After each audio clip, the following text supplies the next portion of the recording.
Assalamualaikum warahmatullahi wabarakatuh. Selamat pagi teman-teman semua. Pada kesempatan kali ini kita akan belajar bersama mengenai rotasi sebagai suatu transformasi. Mata kuliah geometri transformasi. Masih bersama saya Rizvi Uza Awawina dengan NIM 230701759. Baik, untuk mempersingkat waktu kita akan langsung ke materinya karena batas maksimal video yang dibatasi, oke? Oke, kita akan belajar mengenai relasi bisa disebut sebagai suatu transformasi. Perhatikan teorema berikut, yaitu teorema 5.3, yaitu berbunyi misalkan sebuah relasi rho A, pi, itu cara bacanya rho A, pi, ditetapkan sebagai berikut untuk setiap P elemen V. Berlaku yang pertama adalah A. Rotasi dalam kurung pi sama dengan A jika P-nya sama dengan A. Yang kedua adalah jika rho A, pi dalam kurung pi sama dengan P aksen sehingga terdapat sudut PAP aksen. PAP aksen sama dengan pi. Ya, maka panjang AP aksen dan sama dengan panjang AP sehingga jika P tidak sama dengan A maka relasi rho A, pi-nya itu adalah suatu transformasi. Baik, di sini akan kita buktikan teorema 5.3. Yang pertama adalah akan ditunjukkan bahwa sebuah rotasi dalam kurung pi adalah fungsi V ke V. Kita buktikan. Ambil sembarang titik di V, misalkan P, berdasarkan poin A yang dari slide yang tadi, yang sebelumnya, yaitu P mempunyai peta yang tunggal, yaitu A elemen V, jika P-nya sama dengan A. Jadi A bisa elemen V atau P elemen V. Untuk yang B mempunyai peta yang tunggal, yaitu P aksen elemen V jika P-nya tidak sama dengan A. Oke, jadi terbukti bahwa rotasi rho P, A merupakan fungsi dari V ke V. Ya. Untuk yang kedua, akan ditunjukkan bahwa ada sebuah rotasinya itu injektif. Jadi perhatikan dua titik P, P elemen V. Untuk rotasi dalam kurung P dan rotasi dalam kurung P itu sama dengan P aksen, maka nilai sudut PAP itu sama dengan nilai sudut QAP aksen. Nah, maka dari itu P aksen A, garis AP aksen sama dengan AP sama dengan AK. Karena sudah sama, jadi bisa ditulis terbukti kalau mereka injektif atau P sama dengan Q.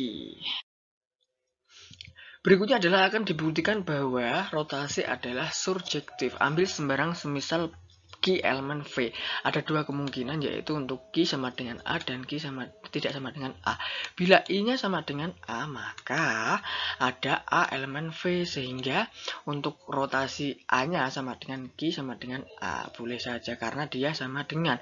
Kalau Q-nya tidak sama dengan A, maka akan ada sinar atau garis aki. Berdasarkan postulat sudut ada juga sinar AR, sehingga untuk nilai sudut dari AR adalah min Q. Berdasarkan postulat penggaris ada P elemen sudut AR, garis AR, sehingga garis AP sama dengan garis AK. Dari sini dapat disimpulkan bahwa sebuah rotasi P ini adalah sama dengan Q. Ya, jadi terbukti sudah bahwa rotasinya tadi adalah surjektif. Nah, dari sini sudah terbukti bahwa rotasi tersebut memenuhi, yaitu relasi dari V ke V, sebuah fungsi dan berbentuk injektif dan surjektif. Maka karena sudah memenuhi keempat syaratnya, dia bisa disebut sebuah transformasi. Baik, selanjutnya ada teorema 5.4 dengan bunyi sebagai berikut. Kita akan gambarkan grafiknya dan kita langsung buktikan. Nah, teman-teman perhatikan gambarnya dan sambil membaca bukti berikut. P tidak sama dengan A, K tidak sama dengan A. Sudah jelas di gambarnya. K elemen S juga sama. Misalkan P double aksen sama dengan mu T, lingkaran mu S dalam kurung P dengan mu S P-nya sama dengan P aksen, dan mu T-nya K sama dengan K aksen. Kenapa? Karena sudut S adalah setengah pi sesuai dengan teoremanya. Maka sudut untuk KAK adalah pi juga. Akan tetapi kita mengetahui bahwa sudut PAP aksennya. Maka untuk M sudut KAK sama dengan P, maka demikian untuk sudut PAP aksennya itu sama juga dengan P, yaitu sudut yang ini itu sama dengan sudut yang ini. Oke. Nah, karena A aksen sama dengan mu T lingkaran mu S dalam kurung A sama dengan A dan mu T adalah suatu isomer, maka P double aksen dan A double aksen sama dengan P. Jadi terbukti kalau mu T lingkaran mu S sama dengan P rho A, P. Baik, yang berikutnya adalah teorema 5.5.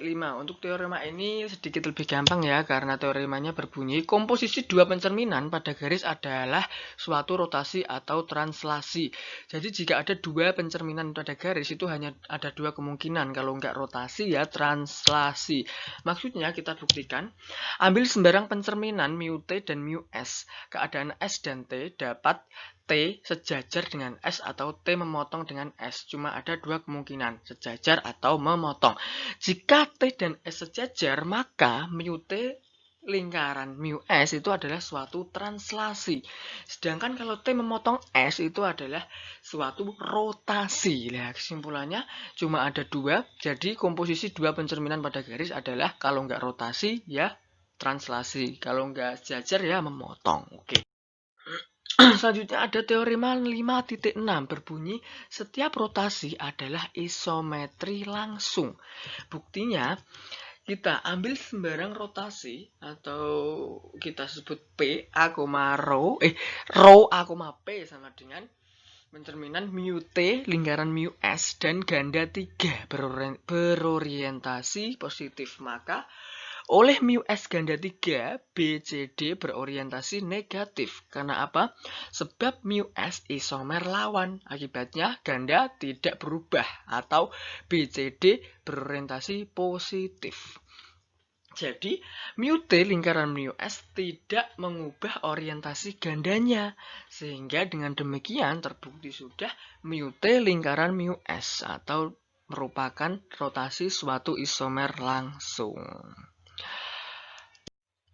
Oke, selanjutnya adalah teorema 5.7. Teorema ini menjelaskan untuk mencari nilai dari sebuah rotasi 0, pi. Ada dua rumus, yaitu untuk rumus biasanya ini atau rumus bentuk matriknya itu yang ini dengan ketentuan sebagai berikut. Selanjutnya kita akan gambarkan grafiknya, lalu kita buktikan bersama tentang teorema di atas, yaitu misalkan AOP, yaitu AOP kita adalah simbolkan alfa karena rotasi rho 0, pi dalam kurung P sama dengan P aksen. Maka untuk sudut yang ini POP kita simbolkan sebagai pi. Nah, sedangkan untuk sudut AOP sudah kita ketahui AO P aksen maka adalah alfa ditambah pi. Nah, seperti itu. Baik, untuk selanjutnya yaitu adalah untuk X diketahui X sama dengan ini dan Y sama dengan ini. Maka dari itu kita akan cari nilai X aksennya. Tinggal kita masukkan ke rumusnya. Maka akan kita peroleh rumus dari X aksen adalah berikut. Dari kita ketahui X-nya dan Y-nya seperti ini. Dan untuk Y-nya kita tinggal jabarkan, maka kita akan peroleh nilai Y-nya seperti berikut. Dan untuk menuliskan ke bentuk matriksnya, tinggal ditulis seperti bentuk matriks. Ini yang ini dan yang ini tadi ditulis di sini dan di sini. Sama-sama punya X dan Y, kita keluarkan. Nah, di sini ada contoh soal. Nah, diberikan sebuah rotasi rho 0,60 derajat dan titik P 1,2. Tentukan koordinat P aksen. Oke. Penyelesaiannya adalah kita ketahui bahwa P-nya sama dengan 60 derajat, maka sin-nya 60 derajat sama dengan setengah akar 3, untuk cos-nya sama dengan setengah. Sehingga tinggal kita masukkan ke rumus yang tadi, yaitu akan menghasilkan seperti ini. Nah, secara matrik bisa ditulis seperti berikut. Ini tinggal teman-teman yang sudah diketahui dimasukkan ke dalam rumus yang slide tadi, nanti akan ketemu hasilnya seperti ini. Kalau mau diubah menjadi bentuk matriks akan menjadi seperti ini. Oke. Selanjutnya, oh ya seperti ini maksudnya. Baik, untuk berikutnya adalah ada teorema 5.8, yaitu berbunyi ada dua jenis, yaitu rumus untuk mencari P. Nah, ini ada rumus biasa. Yang kedua ada rumus matriksnya. Nah, ini dalam bentuk matriks. Kita akan gambarkan kita akan buktikan bersama ya kan. Perhatikan gambar di samping. Kita kasih tanda. Di sini kita telaah yaitu sistem koordinat diubah menjadi AX, A, Y, garis X, garis X dan garis Y dengan aturan X-nya adalah garis X plus A dan Y-nya adalah garis Y plus B, sehingga P-nya seperti berikut dan P aksinya seperti berikut. Oke. Baik, untuk itu tadi untuk rumus biasa, sedangkan di sini untuk rumus matriknya seperti berikut. Lah, digunakan teorema 5.7 pada sistem grafik garis A, garis X, A, garis Y didapatkan rumus matriks sebagai berikut. Gunakan sistem X, 0, Z. X0Z yang ini ya, yang X0A itu yang ini, yang XA, Y itu yang itu. Jadi kita akan mendapatkan rumus matriknya seperti berikut. Baik, selanjutnya ada contoh soal. Diberikan A 1,0 dan garis S sama dengan Y sama dengan 2X min 3. Tentukan persamaan S aksen rotasi berikut dengan tetanya sama dengan 90. Penyelesaian. Misalkan X0, Z0 elemen S, maka Z0 sama dengan 2X0 min 3. Dalam bentuk matriks kita tuliskan sesuai dengan rumus yang tadi. Kita masukkan nilainya. Sudutnya 90, tinggal diganti sin 90 berapa, cos 90 berapa. Selanjutnya tinggal ditulis lagi nilainya. Dan akan membentuk matriks seperti berikut. Lah, seperti ini. Ini untuk persamaan pertama. Untuk persamaan yang kedua, yaitu misalkan rotasi berikut dalam kurung S, X0, Z0 sama dengan X, Z, maka didapatkan X sama dengan seperti rumus yang pertama yang bukan matriks tadi, ini, Y-nya ini, atau bisa ditulis dan X0-nya seperti berikut. Ini untuk persamaan kedua. Dari persamaan kedua dan ke-1 dan kedua kita memperoleh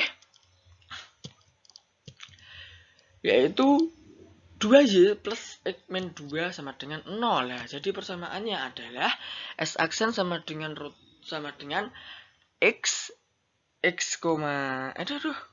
ya ini X, Y sama dengan 2Z plus X min 2 sama dengan 0. Seperti itu. Baik, selanjutnya untuk teorema terakhir yaitu ada apabila diberikan P A, rho A, P, maka P pangkat min 1 A, P A sama dengan P rho A, min P. Buktikan.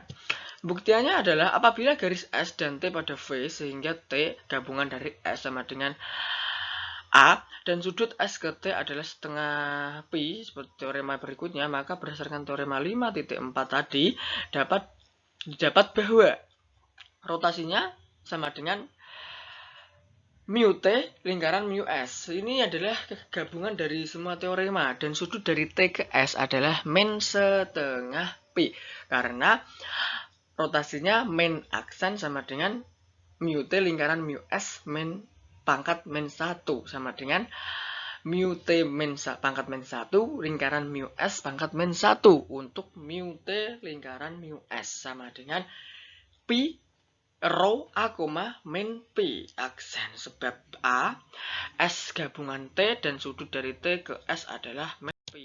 Baik. Agak mumet ya teman-teman, emang mumet. Berikutnya ada latihan soal untuk teman-teman. Jika mau mengerjakan silahkan dikerjakan untuk melatih pemahaman teman-teman. Yaitu diketahui titik A dan P yang berbeda. Lukislah. Untuk A dengan nilai P adalah 90 derajat dan yang P adalah nilai P-nya ada min 45 derajat. Oke. Baik, mungkin itu saja karena waktu kita sudah over ya teman-teman, 18 menit. Jadi kita tutup saja pertemuan pada kali ini. Terima